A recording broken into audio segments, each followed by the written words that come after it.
जयराम कुमार महतो जी, काफी कम समय में। जयराम जी, धन्यवाद अध्यक्ष महोदय। एक विद्रोही कवि ने लिखा है कि मैं किसान हूं, आसमान में धान बो रहा हूं। लोग कहते हैं पगले आसमान में धान नहीं बोया जाता है। कवि कहते हैं कि जब धरती में भगवान जम सकता है तो आसमान में धान क्यों नहीं बोया जा सकता है। लेकिन सच तो यह अध्यक्ष महोदय कि आज तक आसमान में धान नहीं बोया गया, लेकिन ईश्वर, अल्लाह, रब, गॉड आज लाखों लाख एकड़ भूमि में जमीन पर स्थापित हो चुके हैं। लोगों की मान्यता, लोगों की आस्थाओं के अनुसार जिस ईश्वर ने चांद, सूरज, धरती का निर्माण कराया है, आज वह मंदिर, मस्जिद, गिरजाघर, गुरुद्वारे के माध्यम से इस धरती पर स्थापित हो चुके हैं 2 गज जमीन में। मैं इन पंक्तियों के माध्यम से यह कहना चाहता हूं अध्यक्ष महोदय कि ईश्वर के लिए, खुदा के लिए, रब के लिए, गॉड के लिए जमीन का इतना महत्व है, तो एक आम व्यक्ति के लिए जमीन का कितना महत्व हो सकता है अध्यक्ष महोदय, मैं आपको ये संज्ञान में देना चाहता हूँ। अमेरिकी कृषि विभाग और राष्ट्रीय कृषि सांख्यिकी के आंकड़े बताते हैं कि बिल गेट्स, जिनके पास 2,42,000 एकड़ भूमि है, यानी रामगढ़ जिला से तनिक कम अध्यक्ष महोदय। अध्यक्ष महोदय, आज अगर इस राज्य का भ्रमण किया जाए तो आप पाएंगे कि इस राज्य का प्रत्येक दूसरा घर आज जमीन संबंधित विवादों से परेशान है। इसलिए मैं आपके माध्यम से सरकार को सचेत करना चाहूंगा कि आप कम से कम अंचल का दुरुस्त करें, नहीं तो आज हर एक घर गृह युद्ध में तब्दील हो जाएगा। समस्या है ऑनलाइन रसीद की, समस्या है रोटेशन की, समस्या है पंजी 2 की। इसलिए अध्यक्ष महोदय, उसके बाद महोदय, अगर आप धनबाद बोकारो चूंकि मैं आता हूं, वहां क्या है कि जो माफियाओं का सिंडिकेट है वह सड़क के किनारे जमीन पर घात लगाकर निगरानी करते हैं। उन्हें जैसा ही मालूम चलता है कि ये जमीन का जो रैयत है वो अगर कमजोर है तो पौने पौने दाम में फर्जी कागजात बनाते हैं और उस जमीन पर अपना दावा मजबूत करते हैं अध्यक्ष महोदय। इसलिए मैं आपसे चाहूंगा कि इस विषय को भी गंभीरता पूर्वक लेंगे।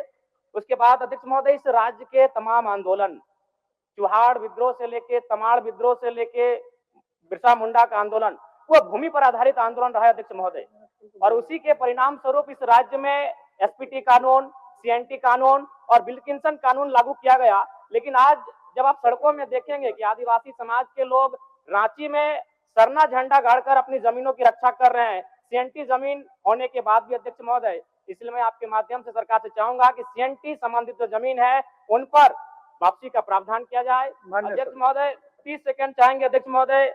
और साथ ही साथ, क्योंकि जब जमीन की बात आती है तो विस्थापन की बात आती है अध्यक्ष महोदय, चूंकि मैं उन क्षेत्र से आता हूं, कई ऐसे कागजात हैं जिनमें विस्थापन की जो जमीन लीज का मामला है वो 999 साल दर्शाया गया अध्यक्ष महोदय। आप समझ सकते हैं कि कितना मतलब अमानवीय व्यवहार किया जा रहा है झारखंड के साथ। 999 साल कर लीजिए अध्यक्ष महोदय। एक घटना है बेरमो गोविंदपुर की, जमीन के बदले नियोजन की बात थी और नियोजन दिया गया उनको 55 साल की आयु में, 5 साल में नौकरी खत्म हो गया अध्यक्ष महोदय। यानी 3-3 पीढ़ियां विस्थापन के नाम पर 3-3 पीढ़ियां आज संघर्ष करके समाप्त होने के कगार पर है। इसलिए मैं आपसे मांग करता हूं कि इस राज्य में एक सशक्त विस्थापन आयोग का गठन किया जाए और अब तक जितने भी जगह विस्थापित हुए हैं लोग, उनके डाटा को कलेक्ट किया जाए और तद अनुसार उनको नियोजन और मुआवजा की प्रक्रिया को जनार्दन पासवान जी। आज खान, राजस्व और परिवहन पर चर्चा हो रही। हम समझते हैं कि तीनों यह महत्वपूर्ण विभाग है महोदय। क्योंकि हम लोग 1 मिनट बोलना है, अपनी बात को कह देता हूं। केवल माननीय राजस्व मंत्री जी से मैं कहना चाहता हूं कि आपको अभी बहुत दिन का अनुभव है, लेकिन मिनिस्टर पहला बार बने हैं, उनको बधाई भी देता हूं। एक बार कोई साधारण आदमी बनकर के महोदय रांची के कोई अंचल कार्यालय में चले जाएं, पता चल जाएगा, या मास्क लगा लीजिए महोदय, पता चल जाएगा कि भ्रष्टाचार के क्या बोलवाला है कि नहीं। यार मास्क लगा लेंगे, मास्क लगा जाएंगे तो पता चल जाए महोदय कि क्या स्थिति है। हम चतरा की ओर आप लोग के लिए जाना चाहता हूं महोदय। संसदीय कार्य मंत्री बैठे हैं, कई लोग जानकार मिनिस्टर बैठे हैं। हम निवेदन के साथ कहना चाहता हूं, भ्रष्टाचार की बोलबाला है, कोई कहीं सुनने वाला नहीं है। आचरण प्रमाण पत्र में, आप जाति प्रमाण पत्र बनाने में, आवासीय प्रमाण पत्र बनाने में जिस तरह से पैसे की उगाही हो रहा है महोदय, नहीं बोलना चाहिए। हम लोग सदन में नहीं बोलना चाहिए इन बातों को।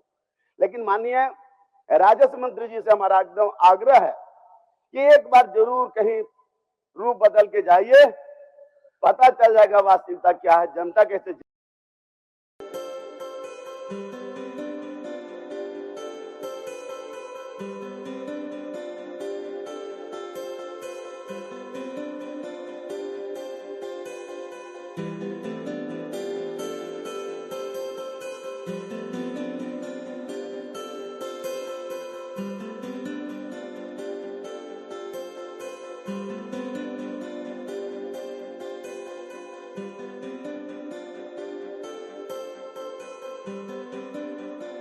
you